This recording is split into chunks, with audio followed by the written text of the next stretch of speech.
Dalam nama Bapa dan Putra dan Roh Kudus. Amin. Allah yang penuh kasih, terima kasih Engkau telah mencintai, mengasihi kami, dan memberikan segala-galanya bagi kami. Semoga kasih-Mu yang begitu besar kami hayati, kami terima.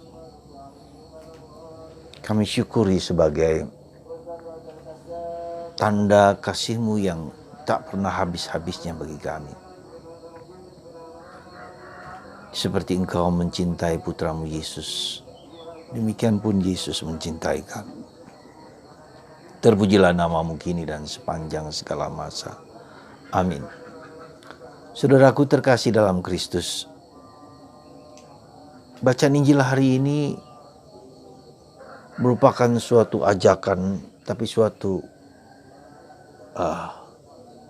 bukan hanya ajakan, tapi suatu kenyataan bahwa Tuhan itu mencintai kita. Seperti Bapa mencintai aku, kata Yesus, demikian pun aku mencintai kamu. Tinggallah dalam kasih-Ku. Saudara, betapa dalamnya cinta Tuhan kepada kita. Kita diajak untuk masuk dalam misteri cintanya. Ya. Bukan misteri cinta manusiawi yang gampang rapuh, gampang jatuh. Tapi cinta yang abadi, yang merasuk di dalam seluruh kehidupan kami. Semoga cinta Yesus yang begitu agung dan begitu mulia itu kita hayati sebagai bagian dari proses menemukan cinta, mengalami cinta, merasakan cinta Yesus yang tak habis-habisnya, yang tak lekang dimakan waktu, bahkan mengatasi ruang dan waktu. Cinta Yesus kepada kita bukan hanya di dunia ini, ya, tapi lebih daripada itu, bahkan dalam kematian pun Dia tetap mencintai kita. Dia terus mencari kita, membawa kita kepada kebersatuan dengan dirinya. Di mana aku berada, Bapa mengatakan, di mana putraku berada, aku ingin semua orang berada bersama aku. Kalau kita hayati dan kita masuki misteri cinta Allah yang begitu besar, begitu agung itu, betapa mulianya, betapa kita memiliki fondamen, memiliki dasar yang kuat, sehingga kita tidak mudah lepas, tidak mudah hancur, tidak mudah lepas, tidak yakin. Itulah keyakinan kita. Saudaraku terkasih dalam Kristus, cinta Tuhan itu juga adalah cinta yang konkret, cinta yang jelas, cinta yang nyata. Ya, bukan hanya sekedar yang abstrak, tidak. Ya, jelas sekali Allah memberikan kepada kita, ya, para nabi, para rasul, Yesus sendiri, Roh Kudus. Jadi ada konkret. Ya. Dan cinta itu juga diungkapkan dalam suatu bentuk ungkapan yang jelas, yang nyata, yaitu dengan adanya gereja. Tidak pernah boleh kita sebagai orang Katolik mengatakan bahwa yang penting Yesus, tidak perlu gereja. Mungkin pernyataan ini berdasarkan pada suatu kekecewaan mungkin kepada gereja yang penuh dosa, penuh kelemahan, penuh keterbatasan. Bisa saja demikian.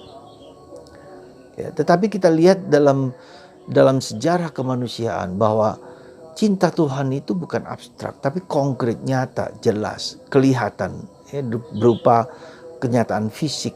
Ya.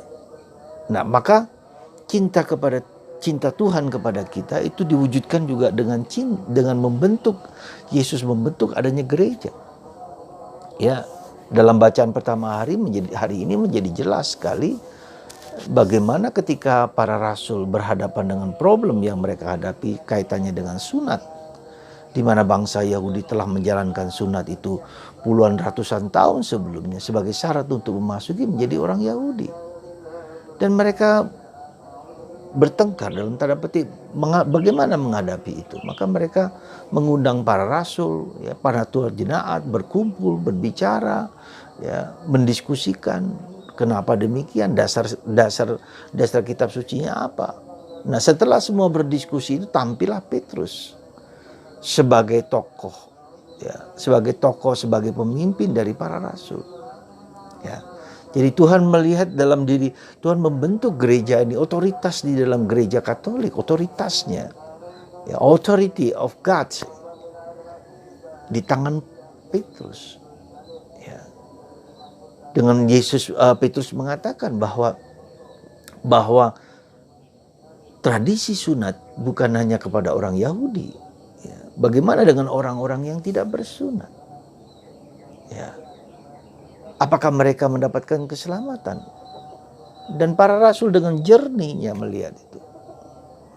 Ya, sunat bukanlah hanya untuk orang Yahudi, tetapi di luar orang Yahudi juga ada keselamatan, dan itu perlu diwartakan karya Kristus kepada mereka semua, kepada orang-orang yang tidak bersunat. Ya, jadi saudaraku terkasih dalam Kristus, betapa kita lihat pentingnya gereja yang dibangun oleh Kristus berdasarkan para rasul, berdasarkan Petrus sebagai pemimpin para rasul. Ya. Jadi kita lihat di sini betapa sungguh-sungguh kita harus sadar bahwa gereja Katolik adalah gereja yang bersandarkan kepada keyakinan bahwa Kristus mendirikan gereja, dan gereja itu adalah konkret. Di bawah Santo Petrus, di bawah kemudian Paus setelah itu sampai sekarang. Lepas dari gereja kita penuh dosa, penuh kelemahan, penuh keterbatasan, pasti tidak bisa disangkal. Apakah para rasul juga tidak berdosa? Coba lihat Yudas Iskariot dalam kelemahan dan keterbatasan. Ya, ada yang mengkhianati Yesus, jelas. Nah, jadi kalau orang mengatakan kepada kita bahwa percaya pada Yesus tidak perlu percaya kepada gereja. Dan gereja yang mana yang harus kita sadari? Ya, begitu banyak gereja yang mengaku diri sebagai pengikut Yesus, sebagai gereja yang dibentuk oleh Yesus. Ya. Coba lihat kontinuitas dengan para rasul. Apakah mereka memiliki kontinuitas para rasul? Gereja Kristen ribuan sekarang dibentuk hanya karena merasa bahwa seseorang yakin bahwa Yesuslah yang menentukan hidup mereka. Jadi saudaraku terkasih, hanya di dalam gereja Katolik berdasarkan para rasul, di bawah kepemimpinan Petrus dan penerus-penerusnya, gereja inilah yang berkenan kepada Tuhan, yang didirikan oleh Yesus. Ya, siapakah kita ini? Bahwa kita adalah orang-orang suci semua? Enggak bisa. Saya berdosa, Anda juga berdosa, para uskup pun berdosa, paus pun berdosa. Tetapi dalam kelemahan dan keterbatasan itulah, sekali lagi, gereja terus dipakai oleh Yesus untuk mewartakan kabar gembira, supaya tidak ada kesesatan-kesesatan yang bisa terjadi. Di zaman yang sekarang ini, seperti sekarang ini, gereja Katolik pun dirongrong oleh orang yang merasa bahwa gereja Katolik, paus kita bukanlah paus yang sebenarnya. Banyak dalam medsos ya yang tidak mengakui hal tersebut. Tapi kita, saudara, Anda dan saya, ya, seperti kata Santa Teresa dari Avila, I am a daughter of the church. Saya adalah putri gereja, saya adalah putra-putri gereja. Pada abad ke-15, 16 itu muncullah gerakan Protestantisme, ya. Dan Santa Teresa tahu persis dalam mimpi, dalam penglihatannya, bahwa begitu banyak orang yang berdosa, yang hancur, ya, di neraka. Salah satunya adalah, ya, penglihatan dia tentang kesesatan-kesesatan yang terjadi ketika Luther mulai keluar dari gereja Katolik. Jadi saudaraku terkasih, mari, ya, kita percaya dan yakin di dalam gereja Katolik, dalam keberdosaan dan kelemahan dan kerapuhan. Tuhan memberkati Anda, Tuhan memberkati kita semua, dan Tuhan mengasihi kita semua sehingga kita dapat menjalankan tugas kita dengan baik dan percaya di dalam Kristus Yesus, di dalam gereja Katolik segala sesuatu, kemudian untuk kebaikan dan keselamatan banyak orang. Tuhan memberkati Anda semua.